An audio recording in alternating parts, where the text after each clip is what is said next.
HTC may have sold a good chunk of its R&D team to Google, but that's not stopping it from making phones. Its successor to last year's U11 is here, and it's called the U12 Plus. There's no standard U12, just a Plus version because of its 6-inch size. There's nothing groundbreakingly different about the U12 Plus over the U11.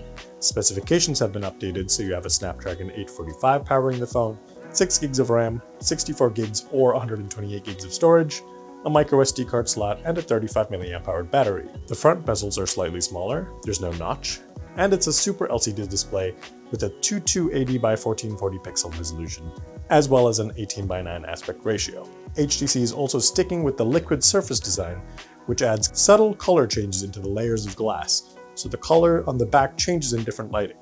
There's a flame red color, coming later this year, a translucent blue, which lets you see some of the internals on the rear, and a ceramic black color.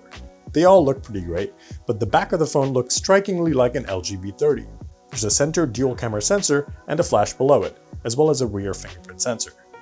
Oddly, HTC is using Gorilla Glass 3 instead of Gorilla Glass 5 on the back and front. That's because the company said it thinks it's the optimal balance of scratch resistance and shatterproofing for the 3D glass design. Sadly, even though it's a glass back, there is no wireless charging. At least the body is IP68 water resistant. What makes the U12 Plus unique is Edgesense, which debuted on the U11 last year. You can squeeze the phone once to trigger an action, and squeeze and hold to trigger another, such as launching the camera app. Now, HTC has added the ability to double tap either side of the phone for a third action. It defaults to minimizing or shrinking the screen for one-handed use. The sensors around the phone also know how you're holding the phone, which helps prevent accidental screen rotations. One of the biggest changes, however, may be how there are no physical buttons on the U12 Plus. Those power and volume buttons aren't actual buttons, they don't push down.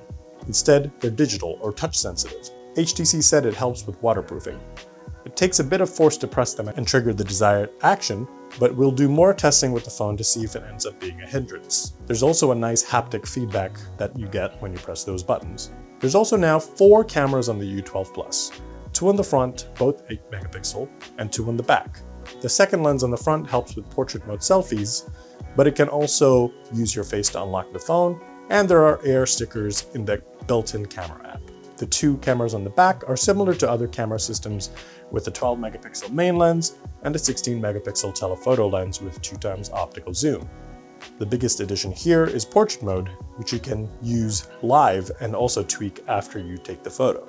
We'll be doing more testing with the camera and the rest of the phone to see how it stacks up to the competition. And if you want your hands on one, you can pre-order it today for $800 for the 64 gig version and $850 for the 128 gig version.